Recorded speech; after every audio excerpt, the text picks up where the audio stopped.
जय संविधान, जय भीम, महात्मा गांधी की जय, कोट से मुर्दाबाद। देखिए, सबसे पहले मैं ये स्पष्ट कर दूं कि मैं गुजरात की और गुजरातियों की बहुत इज्जत करता हूं, क्योंकि गुजरात के मोहनदास करमचंद गांधी जी, जिनको हम महात्मा गांधी कहते हैं और जिन्होंने अंग्रेजों से कुशासन से और लूट से भारतवर्ष को बचाया था, मैं उनका अनुयायी हूं और वो मेरे प्रेरक हैं और मेरे श्रद्धेय हैं। इसलिए मेरे जो मैं प्रस्तुतिकरण दूंगा उसको कृपा करके गुजरात या गुजरातियों के अपमान से मत जोड़िएगा, क्योंकि मैं गुजरातियों का भी बहुत सम्मान करता हूं और सरदार पटेल और महात्मा गांधी मेरे आदर्श हैं। लेकिन लगता है कि जो विधा है, जो प्रकृति है, वो अपना बदला ले रही है। अभी तक ये देखा गया कि जो गुजरात के बहुत सारे व्यापारी, अगर पूरे हिंदुस्तान के उन लोगों की लिस्ट बनाई जाए जो भारत की बैंकों की संपदा लूटकर विदेश भागे हैं, तो उसमें ज्यादातर मेरे आदर्श राज्य गुजरात के हैं। नाम आपको पता है। और इसके बाद एक किरण भाई पटेल के बारे में आपने सुना होगा, जो Z+ सिक्योरिटी जिनको भारत सरकार ने दी थी, कश्मीर घूम के आए थे, सेंसिटिव एरियाज में घूमे थे, सीमावर्ती इलाकों में घूमे थे, पूरी प्रोटेक्शन उन्हें मिली हुई थी। बाद में पता चला कोई फर्जी आदमी थे। ये आज तक मुझे पता नहीं चला। बहुत जानने की मैंने कोशिश की कि किरण भाई पटेल का आखिर हुआ क्या, उन्हें Z+ सिक्योरिटी किसकी संस्तुति में मिली थी, आज तक मुझे नहीं पता चला। लेकिन किरण भाई पटेल गुजराती थे, तो लगता है उनके मामले को दबा दिया गया। एक और शाह साहब थे जिनके बारे में पता चला था कि जब नोटबंदी हुई थी 17-18 हजार करोड़ का उन्होंने घपला किया था किसी बैंक से, लेकिन उनका भी नाम बाद में नहीं आया, जहां जो पता ही नहीं चला। गुजरात के लोग थे, उनकी माया अलग है, उनके बारे में ज्यादा विचार नहीं करना चाहिए। गुजरात के लोगों का मैं बहुत सम्मान करता हूं। अब गुजरात के दो बहुत बड़े बड़े पूंजीपति हैं, आप जानते हैं, A1 A2, अंबानी जी और अडानी जी। अडानी जी बेचारे वैसे ही बहुत परेशान चल रहे हैं। इसलिए परेशान चल रहे हैं कि अमेरिका के अंदर SEC और FBI ने उनपे केस लगा रखा है और कोर्ट ने उनके खिलाफ सम्मन इशू कर रखा है। हिंडनबर्ग ने भी जो रिपोर्ट दी थी उसमें कहा गया था कि उनके यहाँ उनकी कंपनी में जो पैसा लगाया गया है वो ऑफशोर कंपनीज, इलीगल पैसा है, ब्लैक मनी है और मनी लॉन्ड्रिंग का पैसा है। और हिंडनबर्ग ने चाहा था कि उस पर इंक्वायरी कराई जाए, लेकिन सेबी ने इंक्वायरी लिमिटेड कराई और निष्कर्ष जो मतलब जानना चाह रहे थे वो किया नहीं, और हिंडनबर्ग ने फिर अपनी कंपनी बंद कर दी। लेकिन कंपनी बंद करते समय उसने ये कहा कि जो मेरे आरोप थे वो 100% सही हैं और जिन लोगों ने इसमें इन्वेस्टिगेशन किया है, हिंडनबर्ग के लोगों ने, वो इसको आगे बढ़ा सकते हैं, परस्यू कर सकते हैं। लेकिन मैं अपनी बात पर टिका हुआ हूं, जो मैंने जांच की थी वो सही थी और अडानी जी की कंपनी में घपले बहुत हैं। तो एक गुजरात के बड़े पूंजीपति, जो विश्व के सबसे बड़े पूंजीपतियों में से एक हैं, जिन्हें सरकारी संपत्तियां माननीय मोदी जी ने सौंप दी हैं तश्तरी में रख के, वो तो आज समस्या में फंसे हुए हैं, अमेरिकन कोर्ट में फंसे हुए हैं। बहुत सारे श्रीलंका के अंदर उनके कॉन्ट्रैक्ट में समस्या आ गई है, बांग्लादेश में आ गई है, केन्या में आ गई है, ऑस्ट्रेलिया में कोयले खदानों पे आ गई है, इजराइल पे आ गई है, मतलब हर जगह अडानी जी परेशानी में है। लेकिन भारत सरकार उनपे है, तो बैंक से पैसा उनको मिल रहा है और जो उनके ऑफशोर कंपनीज है, शेल कंपनीज है, उनके माध्यम से पैसा मिल रहा है, तो शेयर को ऊपर नीचे करते रहते हैं। लेकिन अडानी जी समस्या में है, इससे कहीं कोई डाउट नहीं। अच्छा, अडानी जी तो सबसे ज्यादा प्रिय थे माननीय मोदी जी के। अब इसके बाद जो नंबर 2 के सबसे प्रिय थे वो मुकेश अंबानी साहब थे। और मुकेश अंबानी साहब को आप जानते हैं, मुकेश अंबानी हो, गौतम अडानी हो, अमित शाह साहब हो, मोदी जी हो, सब गुजरात के हैं। तो आज के तारीख में गुजराती होना ही एक बहुत बड़ा लाभप्रद मामला है। जहां शाह लगा हो, जहां अडानी अंबानी लगा हो, जहां इस टाइप के सरनेम्स हो, उनको बड़ा फायदा है। स्वामी शर्मा, तिवारी, मिश्रा, सिंह और कुशवाहा और इन राम, इन लोगों को कौन पूछता है? अब तो गुजराती सरनेम नहीं हो तो आपका जीवन व्यर्थ है। अच्छा, मुकेश अंबानी साहब, ये लगा था लोगों को कि मुकेश अंबानी साहब पे कृपा दृष्टि घट रही है मोदी जी की और अडानी साहब पे ज्यादा बढ़ रही है। और अंबानी साहब के भी शेयर पिछले 6 महीने के अंदर करीब 20% गिरे हैं और अडानी जी के भी गिरे हैं। लेकिन जब मुकेश अंबानी साहब के बेटे अनंत अंबानी की शादी हुई तो उसमें मोदी जी वहां गए और बड़ी शादी, 5-6 हजार करोड़ का खर्चा हुआ, बड़े VIPs गए, सारे पॉलिटिकल पार्टीज के लोग गए। कोई एक्सेप्शन अगर था तो गांधी परिवार था, सोनिया गांधी, प्रियंका गांधी, राहुल गांधी नहीं गए, जबकि कांग्रेस के भी नेता गए, लेकिन ये लोग नहीं गए। और वो बल्कि मिस्त्रियों के साथ उस समय जब शादी हो रही थी, उस समय दिल्ली के जो मजदूर मिस्त्री थे उनके साथ बैठे थे। जैसे अभी वो न्यू दिल्ली रेलवे स्टेशन पे गए, वहां जाके उन्होंने वहां की जो कुली मजदूर थे उनसे बात की, उनके साथ बैठी, उनको धन्यवाद दिया कि जब ये स्टैम्पीड हुआ था, जब कुंभ मेला चल रहा था, उस समय उन्होंने कहा कि आप लोगों ने बहुत लोगों की जान बचाई।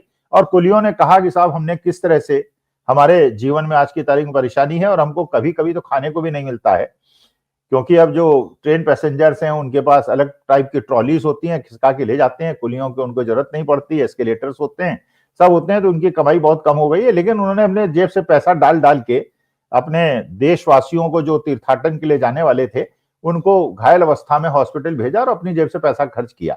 उनकी केवल एक मांग थी कि डी श्रेणी का उनको कैटेगरी का सरकार दे, और बहुत बड़ी संख्या नहीं है कुलियों की, अगर उनको ये सुविधा सरकार दे भी दे तो हार्डली बहुत छोटा सा एक स्केचर, उतना भी नहीं होगा खर्चा जितना कि एक छोटे से पूंजीपतियों का ऋण माफ कर दिया जाता है। बड़े बड़े पूंजीपतियों का तो 14-15 लाख करोड़ माफ। अब तो सुना है अंसल एपीआई जो एक बहुत बड़ी कंपनी थी, बहुत बड़े लोग उसमें ठगे गए हैं, वो कंपनी भी अब दिवालिया घोषित हो गई है। तो बहुत सारे बड़े बड़े लोगों की कंपनियां दिवालिया घोषित हो जाती हैं। उसका तो 1/100 भाग है अगर कुलियों को डी श्रेणी का दर्जा सरकार दे दे। लेकिन अब ये लगता है कि अंबानी साहब के बाद अडानी साहब के बाद अंबानी साहब भी लपेड़े में आ गए हैं, और बहुत तगड़े लपेड़े में आ गए। लेकिन अब जानते हैं मोदी जी गुजरातियों पे तो कुछ होने नहीं देते, और अपने मित्रों पे तो बिल्कुल नहीं होने देते। जैसे डोनाल्ड ट्रंप के लिए नेशन फर्स्ट है, वैसे मोदी जी के लिए फ्रेंड फर्स्ट है। फ्रेंड माने गुजराती फर्स्ट। अब आपको पता ही है कि मोदी जी अभी एक दिन पहले गिर के जंगलों में गए थे और मुकेश अंबानी साहब के पुत्र अनंत अंबानी साहब के प्राइवेट जू में गए थे, और प्राइवेट जू में जाके उन्होंने शेरों के साथ, शावकों के साथ फोटो खिंचाई थी, घड़ियालों के साथ और गैंडों के साथ उन्होंने फोटो खिंचाई थी। गैंडों से उन्हें बड़ा विशेष स्नेह, उनके खास लोग भी बिल्कुल गैंडे प्रेमी हैं। अब वहां पे अब ये प्रश्न उठा है कि आरटीआई के माध्यम से जो खबर मिली है और जो सूचना मिली है उसके अनुसार, और ये हम लोगों को पता है, वाइल्ड लाइफ कंजर्वेशन एक्ट के तहत मैं अपने घर में हिरन नहीं रख सकता, मैं अपने घर में शेर नहीं रख सकता, मैं अपने घर में कोई भी ऐसा जंगली पशु नहीं रख सकता जो जंगली हो। बल्कि यहां तक कि अगर आप डॉग भी रखते हैं, कुत्ता भी रखते हैं, कोई ब्रीड भी रखते हैं और अपने घर में पाल के उसको रखते हैं, तो उसके लिए भी आपको रजिस्ट्रेशन कराने की जरूरत होती है, और रजिस्ट्रेशन के लिए आपको फीस देनी पड़ती है। लेकिन जो अभी तक मुझे सूत्र पे खबरें मिली हैं, उसकी पुष्टि हो जाएगी कि आरटीआई के माध्यम से यह पता चला है कि जिस प्राइवेट जू के अंदर मोदी जी गए और शेरों के साथ फोटो खिंचाई, बीच में शीशा था, शेरों के साथ नहीं खिंचाई, बीच में शीशा था, उधर शेर था, इधर मोदी जी थे, तो लेकिन भ्रम ये देने की कोशिश की एज इफ शेर बिल्कुल मोदी जी के बगल में बैठा था, जबकि बीच में शीशा था। ना मोदी जी शेर का कुछ कर सकते थे, ना शेर मोदी जी का कुछ कर सकते थे। लेकिन अगर आरटीआई ये कहता है कि उनके पास प्राइवेट जू, क्योंकि प्राइवेट जू चलाने की तो वैसे परमिशन दी भी नहीं जा सकती, ये सारे जू जो हैं सरकारी हैं, लेकिन अगर बिना परमिशन के वो जू चल रहा था, तो क्या मोदी जी अपने मित्र, अपने परम मित्र मुकेश अंबानी साहब के बेटे को कानूनी दंड देने के लिए सरकार से कहेंगे, एनवायरमेंटल मिनिस्ट्री से कहेंगे, और क्या उन पर मुकदमा दर्ज होगा, क्या उनको 7 साल की सजा होगी? क्योंकि इस प्रकार से जंगली पशु को बिना परमिशन के घर में रखना एक दंडनीय अपराध है, और इसमें 7 साल सजा का प्रावधान है। तो अब सवाल यह उठता है कि अभी तक तो केवल गौतम अडानी साहब टारगेट पे थे, अब मुकेश अंबानी साहब, उनके बेटे भी आ गया। मैं जानता हूं होगा कुछ नहीं, मोदी जी होने कुछ नहीं देंगे, लेकिन ये देश की जनता और देश के उन लोगों को समझना चाहिए कि हम लोग तो छोटे छोटे कानून के उल्लंघन पे हमें नोटिस मिल जाता है, परेशानी हो जाती है, पत्रकारों को जेल हो जाती है, और यहां तो इतना बड़ा एक्ट का उल्लंघन हुआ है और वहां पे जाके उसको ब्लेस किया है माननीय मोदी जी ने, देश के प्रधानमंत्री ने। तो अगर एक इलीगल एक्टिविटी में देश के प्रधानमंत्री खुद चले जाएंगे, तो उस इलीगल एक्टिविटी को कानून कैसे रोकेगा, फॉरेस्ट डिपार्टमेंट कैसे रोकेगा, मिनिस्ट्री ऑफ एनवायरनमेंट कैसे रोकेगा? तो अब ये देखना है कि क्या देश के अंदर 2 प्रकार के कानून हैं, एक कानून जो हम जैसे आम आदमी के लिए है, और एक कानून मुकेश अंबानी और गौतम अडानी साहब के लिए है। आपको बताइए कि राहुल गांधी ने एक इलेक्शन मीटिंग में सावरकर के बारे में कुछ कह दिया था कि वो माफी वीर थे, उन्होंने पत्र लिखा था, माफी मांगी थी, पेंशन ली थी। तो वहां पे कोई पांडे जी हैं जो सावरकर परिवार से उनका कोई लेना देना भी नहीं है, केस कर दिया। वहां के कोर्ट ने राहुल गांधी पे 200 रुपए का फाइन लगा दिया और ये कहा कि अगली बार अगर हाजिर नहीं होंगे तो नॉन बेलेबल ऑफेंस उस पर दर्ज हो जाएगा। जबकि भारतीय जनता पार्टी के लोग जब इस प्रकार की उत्तेजनात्मक बातें करते हैं, धार्मिक विद्वेष की बातें करते हैं जो कॉन्स्टिट्यूशन और कानून के बिल्कुल विरुद्ध है, तो उसमें कहा जाता है कि साहब ये तो पॉलिटिकल उद्वेग में, पॉलिटिकल राजनीति, इलेक्शन जीतने के लिए सब कहा ही जाता है। लेकिन राहुल गांधी को कोर्ट के मामलों में घसीटना और उनको कुलियों से मिलने से रोकना, लकड़हारों से, कारपेंटर से, मोचियों से मिलने से रोकना और देश के अंदर अपनी छवि ठीक करने के लिए जो वो कार्यक्रम कर रहे हैं उससे विमुख करने के लिए ये लोअर कोर्ट ने जिस प्रकार से उनको ये कहा है कि अगली बार बेलेबल नॉन बेलेबल ऑफेंस होगा और उसके बाद अरेस्ट ही कर लेंगे। तो आप ये समझिए, एक तरफ राहुल गांधी और हम जैसे लोग हैं जिन पे छोटे छोटे मामलों में मुकदमे होते हैं, ऑफेंस बेलेबल, नॉन बेलेबल और वारंट और जेल और एमपी शिप से हटा देना, मकान छीन लेना, सब होता रहता है। और दूसरी तरफ अगर ये बात सच है कि आरटीआई के माध्यम से सूचना मिली है कि अनंत अंबानी साहब ने बिना परमिशन के वाइल्ड लाइफ को एक प्राइवेट जू में रखा है जो दंडनीय अपराध है, तो क्या उसको भी दंड मिलेगा और जो लोग वहां जाके विजिट करा के जिन्होंने फोटो भी खिंचवाई है उनको भी दंड मिलेगा।